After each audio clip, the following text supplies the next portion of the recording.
I was living in Butte, Montana, the winter of 1978. My husband and I had just bought a house on what people call the flats, and I'd given birth to my second daughter that February.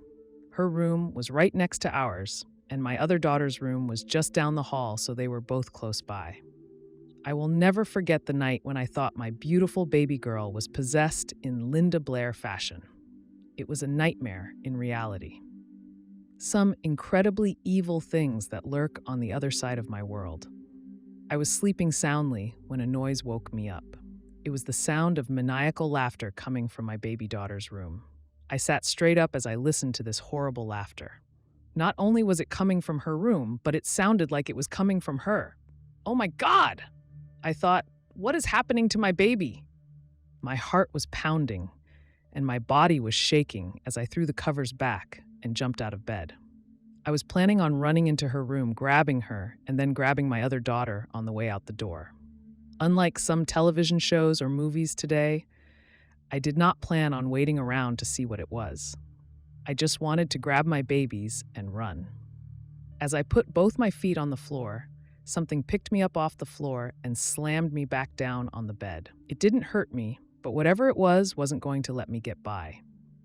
2 more times as I tried to get up, whatever this thing was picked me up and threw me down on the bed.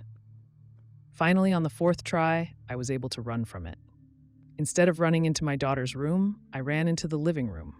I immediately noticed that my lamps were on. The lampshades were twirling, that laughing was loud and crazy sounding, and there seemed to be some kind of weird language written on the bottom of both of my lampshades as they continued to spin.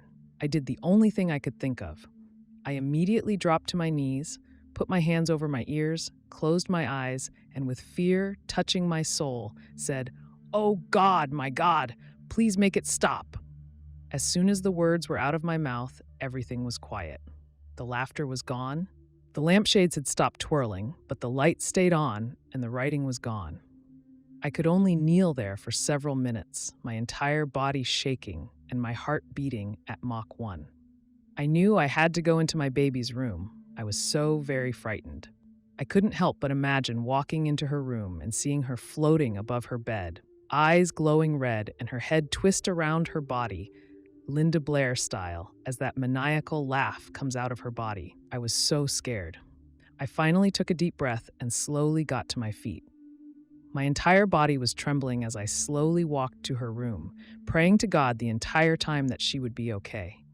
My legs were weak, and I actually got dizzy as I slowly opened her door. Well, no floating baby, so that was a good sign. I walked over to her crib, and she was sound asleep. You could tell her covers hadn't been messed with, and that she was sleeping soundly. It looked as if nothing disturbing had happened to her. I thanked God with all my heart that she was safe. I bent down and kissed her cheek. She smiled, that angelic smile all babies seem to have. She seemed content in her little world, like angels were watching over her, and more than likely, they truly were on this night. To this day, I have no idea why that happened. Some people can think it was a nightmare or my imagination. In all my life, I can promise you, I have never been picked up and literally, physically thrown down before or since that happened. I know it happened, and that's all that matters. You can take it or leave it at that.